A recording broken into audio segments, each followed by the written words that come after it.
Well, if you think the last couple of elections for Boise mayor have been hotly contested, the last one being only settled by we had a revote. What am I trying to say? They were tied. That's what I'm trying to say. Well, okay, so you should have seen that first one that happened in Boise, that first mayoral election. The first three, actually, because nobody wanted to be mayor. In fact, a large population wanted nothing to do with any part of city government. A look at the city of Boise's website, and they showed 45 people who have served as mayor in the city of Boise. But the oldest picture on that page, well, that isn't actually Boise's first mayor. Boise's beginnings can be traced back to territorial days. First platted in July of 1863, the city would become the state's capital within 18 months.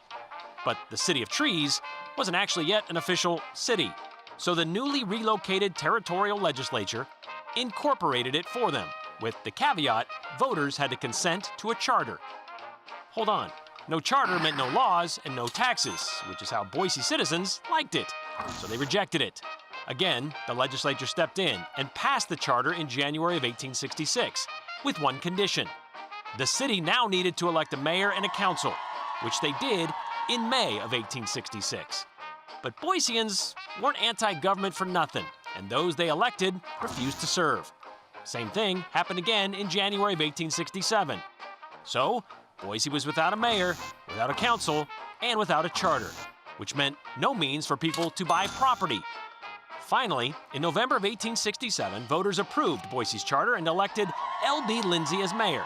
But he wasn't having it either, and Lindsay also refused to take office.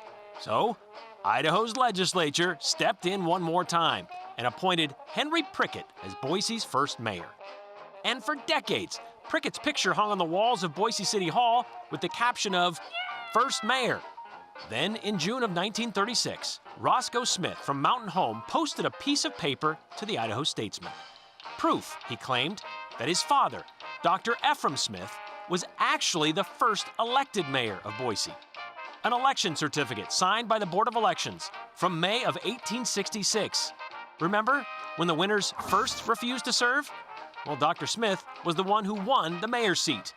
So technically, Dr. Smith was Boise's first elected mayor, even though he never spent a day serving the city. Meanwhile, Prickett served just 2 months as mayor. He resigned in January of 1868. He would later be appointed to the territorial Supreme Court. Dr. Smith, by the way, is believed to be Idaho's first territorial treasurer as well. He ran a drugstore in town as well as a private hospital. He didn't die here, though. In 1891, he was killed by a streetcar in Toledo, Ohio. He died without the desire to be Boise's mayor.